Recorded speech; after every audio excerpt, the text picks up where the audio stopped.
This is the Valley Today.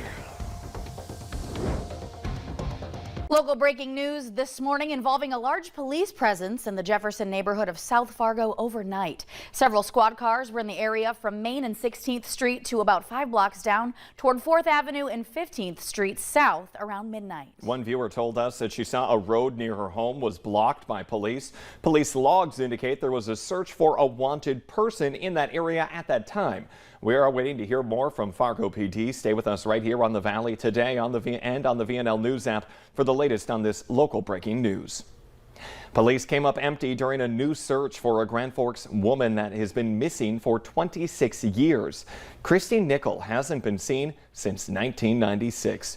Police dug up a yard this week after getting a tip involving that piece of land. Lieutenant Jeremy Moe says the tipster expressed continued concern regarding the construction site that existed before a home was placed on that land.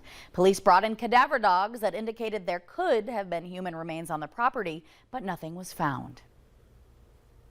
Obviously, we want to bring closure to the family in these types of situations for the community, but we do understand that there might be times that we do not end up with the results that we are hoping for. If you have any information about Christine Nickel, you should contact Grand Forks Police. The Red River Women's Clinic is now open in Moorhead, and they've even started seeing patients there. Owner Tammy Kronenacher says they opened with the help of more than $1 million in donations and many hours of work by volunteers.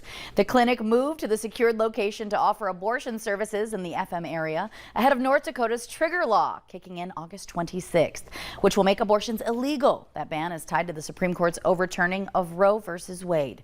The clinic has a lawsuit pending seeking to block the trigger law from taking effect. The next court hearing is August 19th.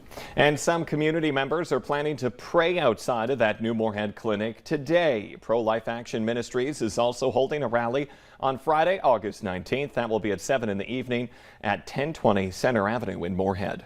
Time now for our storm team forecast. Good morning to Miss Lisa Green.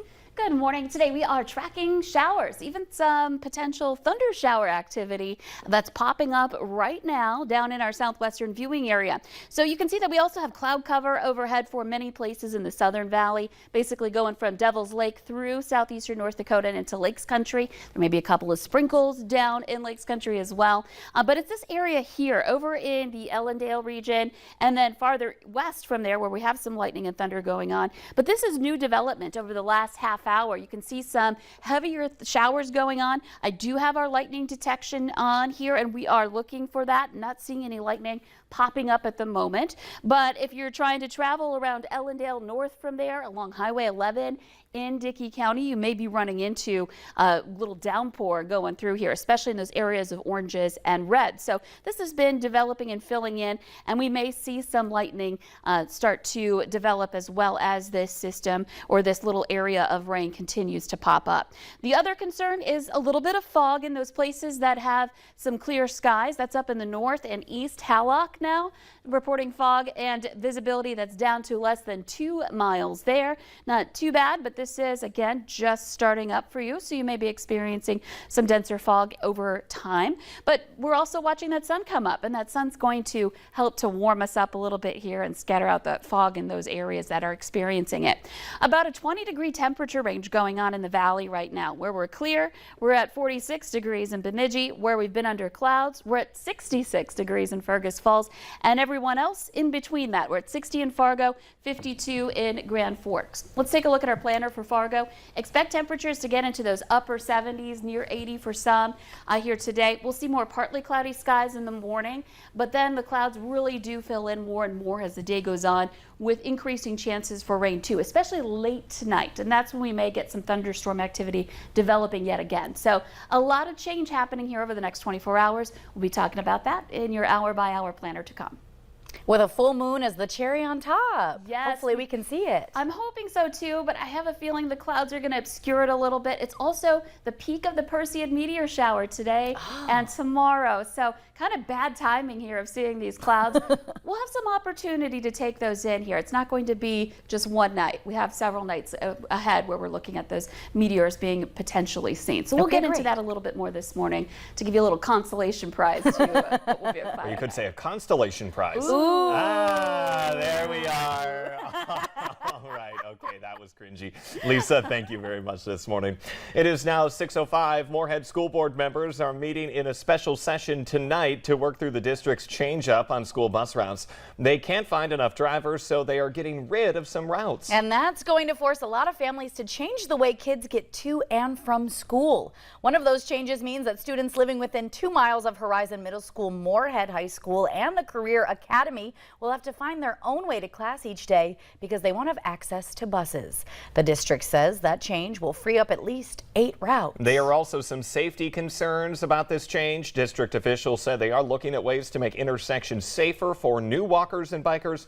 Now, tonight's school board meeting is at 6 o'clock. If you are looking for work, though, Moorhead says it still needs 14 school bus drivers.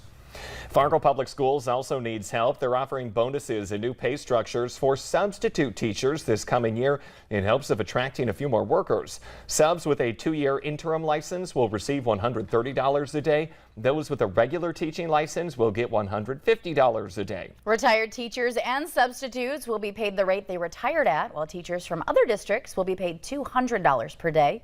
And if a sub completes a combination of 25 Mondays, Fridays, or days preceding a holiday, they'll get a $1,500 bonus at the end of the school year.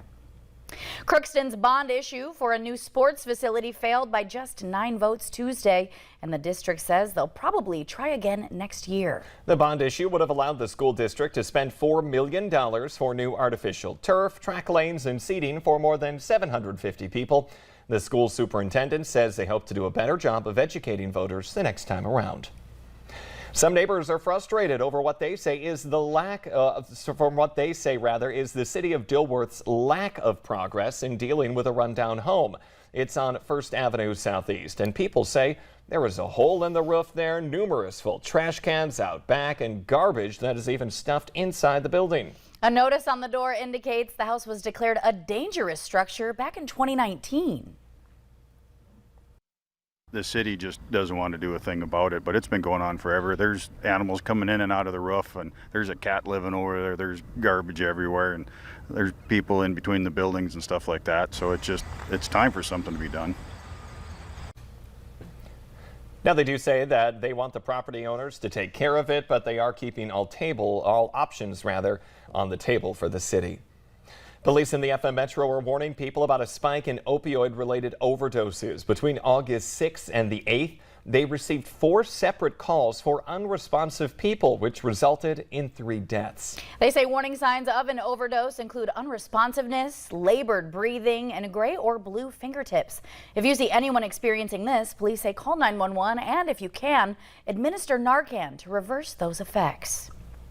People who are not attending Monday's funeral for former Clay County Sheriff Bill Bergquist can show their support by standing along the procession route to the cemetery. Services start at 11 a.m. at MSUM's Nemzik Hall. That funeral procession will then go from MSUM to 20th and 21st Streets, then First Avenue North, then up 11th Street North to Riverside Cemetery. We will be streaming that service. You can find it on the VNL Facebook page. Bergquist served in law enforcement for more than 40 years. He died July 29th after a battle with Alzheimer's. He was 64 years old. Former President Donald Trump invoked the Fifth Amendment during a deposition for a civil investigation into his business dealings yesterday. New York's Attorney General Letitia James says she is close to wrapping up her investigation into whether the Trump organization misled lenders and inflated real estate values. Trump denies those allegations. A key measure of inflation has now leveled off. According to a report from the Bureau of Labor Statistics, the Consumer Price Index remained flat last month. That's due in part to a sharp decrease in gas prices, which offset slight increase in the cost of food and shelter. Prices overall, though, are still historically high compared to last year. They are up 8.5% since last July. Still to come on the Valley today. First, there was house flipping. Now there is car flipping, and it could mean some serious cash for you. Hey, but up next, we have got your weather to plan your day as we take a beautiful look outside. Good morning. It's Thursday.